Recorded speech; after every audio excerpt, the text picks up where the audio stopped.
First Nephi Chapter 2. Lehi takes his family into the wilderness by the Red Sea. They leave their property. Lehi offers a sacrifice to the Lord and teaches his sons to keep the commandments. Laman and Lemuel murmur against their father. Lehi is obedient and prays in faith. The Lord speaks to him, and he is chosen to rule over his brethren. About 600 B.C. For behold, it came to pass that the Lord spake unto my father, yea, even in a dream, and said unto him, Blessed art thou, Lehi, because of the things which thou hast done, and because thou hast been faithful and declared unto this people the things which I commanded thee. Behold, they seek to take away thy life. And it came to pass that the Lord commanded my father, even in a dream, that he should take his family and depart into the wilderness. And it came to pass that he was obedient unto the word of the Lord, wherefore he did as the Lord commanded him. And it came to pass that he departed into the wilderness, and he left his house and the land of his inheritance, and his gold and his silver and his precious things, and took nothing with him, save it were his family and provisions and tents, and departed into the wilderness. And he came down by the borders near the shore of the Red Sea, and he travelled in the wilderness, in the borders which are near the Red Sea. And he did travel in the wilderness with his family, which consisted of my mother Sariah, and my elder brothers, who were Laman, Lemuel, and Sam. And it came to pass that when he had travelled 3 days in the wilderness, he pitched his tent in a valley by the side of a river of water.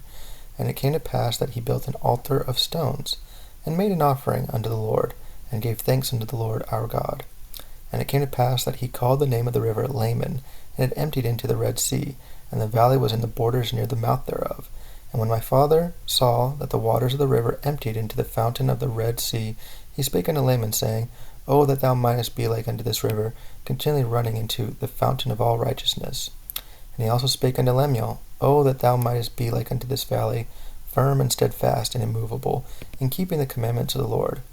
Now this he spake because of the stiffneckedness of Laman and Lemuel, for behold, they did murmur in many things against their father, because he was a visionary man, and had led them out of the land of Jerusalem, to leave the land of their inheritance, and their gold and their silver and their precious things, to perish in the wilderness. And this they said he had done because of the foolish imaginations of his heart. And thus Laman and Lemuel, being the eldest, did murmur against their father, and they did murmur because they knew not the dealings of that God who had created them.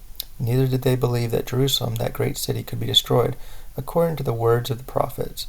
And they were like unto the Jews who were at Jerusalem, who sought to take away the life of my father. And it came to pass that my father did speak unto them in the valley of Lemuel, with power, being filled with the Spirit, until their frames did shake before him. And he did confound them, and they durst not utter against him, wherefore they did as he commanded them. And my father dwelt in a tent.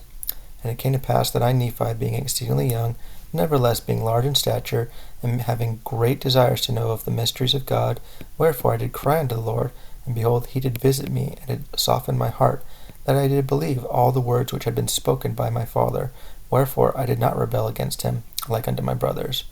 And I spake unto Sam, making known unto him the things which the Lord had manifested unto me by his Holy Spirit. And it came to pass that he believed in my words. But behold, Laman and Lemuel would not hearken unto my words, and being grieved because of the hardness of their hearts, I cried unto the Lord for them. And it came to pass that the Lord spake unto me, saying, Blessed art thou, Nephi, because of thy faith, for thou hast sought me diligently, with lowliness of heart. And inasmuch as ye shall keep my commandments, ye shall prosper, and shall be led to a land of promise, yea, even to a land which I have prepared for you, yea, a land which is choice above all other lands. And inasmuch as thy brethren shall rebel against thee, they shall be cut off from the presence of the Lord. And inasmuch as thou shalt keep my commandments, thou shalt be made a ruler and a teacher over thy brethren. For behold, in that day that they shall rebel against me, I will curse them even with a sore curse, and they shall have no power over thy seed, except they shall rebel against me also. And if it so be that they rebel against me, they shall be a scourge unto thy seed, to stir them up in the ways of remembrance.